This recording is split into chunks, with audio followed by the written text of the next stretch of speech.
What's up, dude? Welcome to another episode of B.radFishing. So I joined this Reddit group recently, and it's beginning fishermen, and I think that's really cool because you fish for your whole life. You kind of forget at one point you didn't know anything about fishing, right? I watched tons of videos. When I was a kid, I used to watch Bassmasters religiously, and while my friends were out playing, I'd be watching stuff about fishing all the time. And I did play baseball and hockey and stuff. That doesn't really matter, right? But so I got some emails, some questions about basic stuff that I didn't even think about. You do this so long, you don't think about the fact that someone may not even know how to tie a knot. So I got a knot video on my channel. But a question was asked of me: how do you tie line on a fishing reel? So I'm gonna throw out a couple things today. One, this is just a ducket rod. It's a Ghost series, 7 foot. It's medium action. I've been throwing live bait lately, and it's been really good for that, actually. And it's held up well for everything I've caught, and I've caught some pretty big fish. You can see that in another video. But today I'm just going to tell you how to tie a knot to get the fishing line on there. So first, you take the line and go through your eyelets, your guides, whatever you want to call them, down to your reel. I like to string it through first. It makes it a lot easier to reel in for me personally, and it keeps more tension on the line.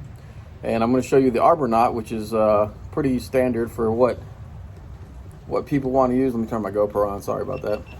And so here it is. It's an Arbor Knot. So first you're just going to go around the reel.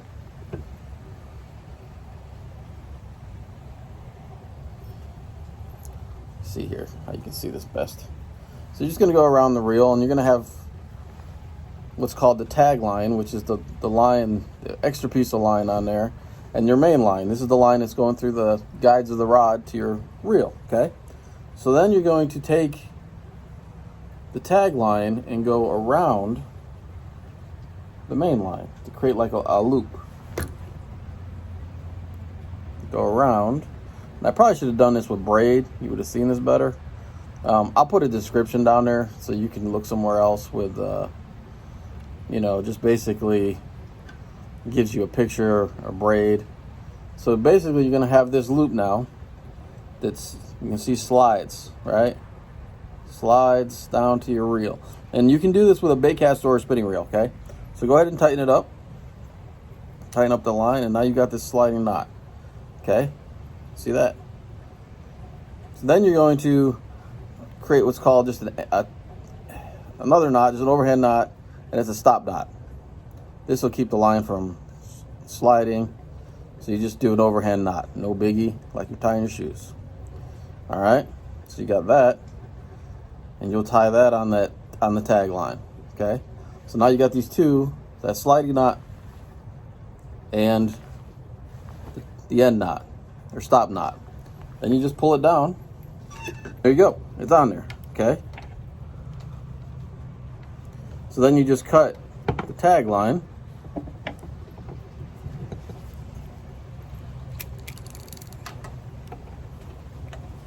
Like so.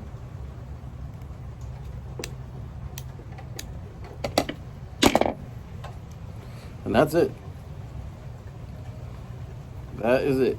So now you have your line on there and you can start spooling it.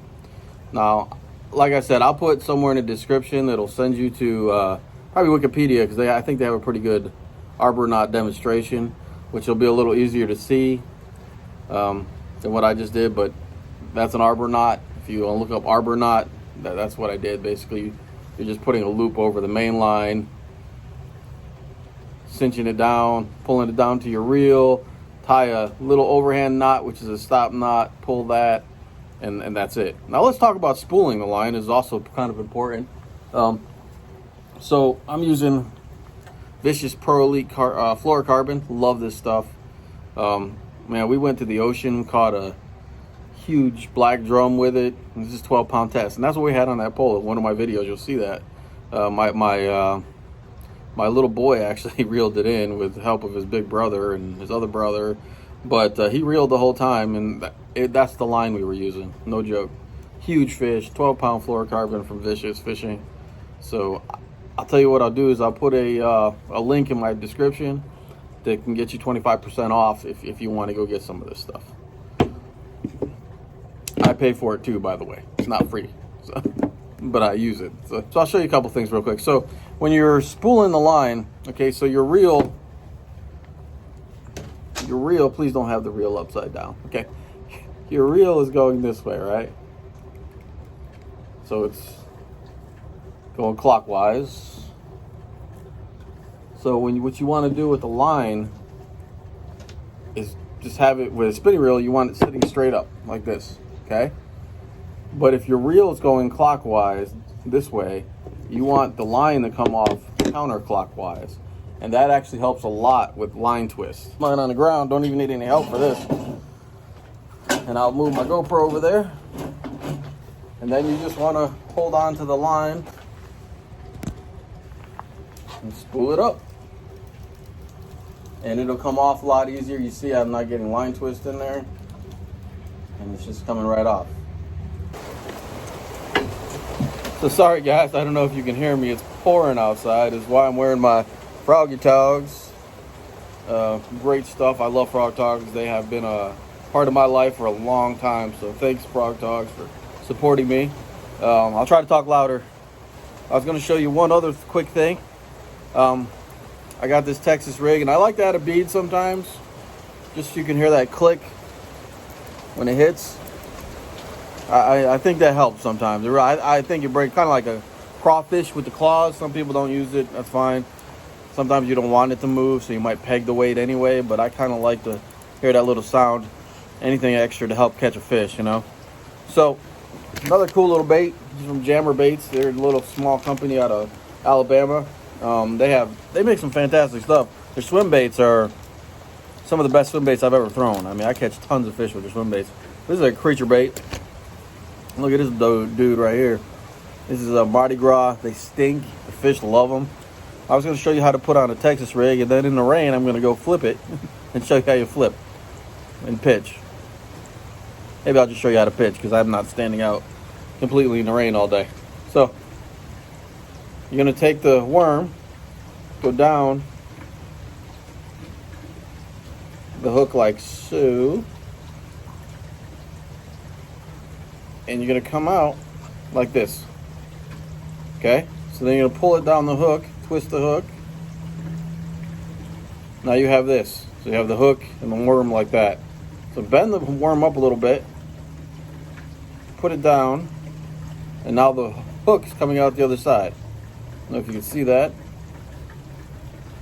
Okay? And then all you want to do is take this, take the worm, and pinch it so the point of the hook is back in the bait. And you want this as straight as possible. To sit on the hook as straight as possible. And then the weight will come down with the bead. Right? And you can hear that. I don't have rattles, that's just the bead, okay? But you want it as straight as possible. It has the best presentation. It doesn't kind of twirl in the water when it goes down. You can pitch this in grass. You can fish this on points, around trees. Throw it right in the middle of a tree. I mean, I used to be afraid to do that. You don't know I'm going to lose a hook or whatever. But, man, the fish hide in cover, so you got to get it in there, right? So this is a bait you can go pretty much anywhere and catch fish with. I mean, if this is all you have, you'll find some fish and catch them. Smallmouth, largemouth, spotted bass, you know, catfish, drums, you'll catch those too. But yeah, so that little deal right there. Go to Jammer Baits and check them out, man. It's good stuff. A couple other little quick things. So I got this creature bait on here, and for me, I don't have any brakes on my reel. I just shut them off. But if you're first starting off, don't do that, because you're going to backlash and it's going to ruin your entire day. So, and I got 17-pound test Fish's fluorocarbon on here because I'm going to throw this in heavy cover. And you know, you want a little extra weight on the line there, a little stronger line to pull stuff out of heavy trees. They're abrasive. It's going to be abrasive and cut your line. So I would, if you're first starting, thumb control on your reel is very important on the line right here. Very important. But also tighten up those brakes when you first cast. And this little knob here on the side, I don't know if you can see that, but that allows the line to drop how fast the spool is going to let the line out. Okay, so for each lure you want to change that. This creature bait with a very light weight on it, it's only like a 1/4 ounce, right? And all you're going to do is you're going to drop it and let it fall. when it hits the bottom, your spool really shouldn't let out any more line. And to control that, you tighten and loosen this knob on the side. I mean, a little tiny bit of line should come out. It's nice and loose, it's perfect.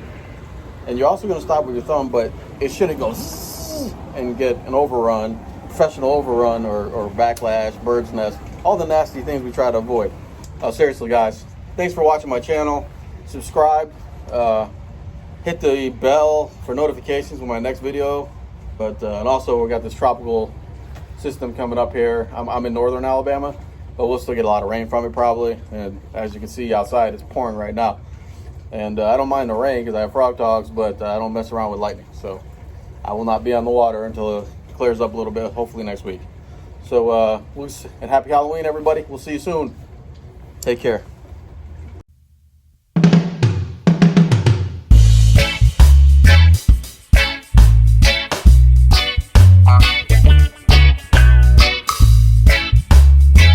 Okay.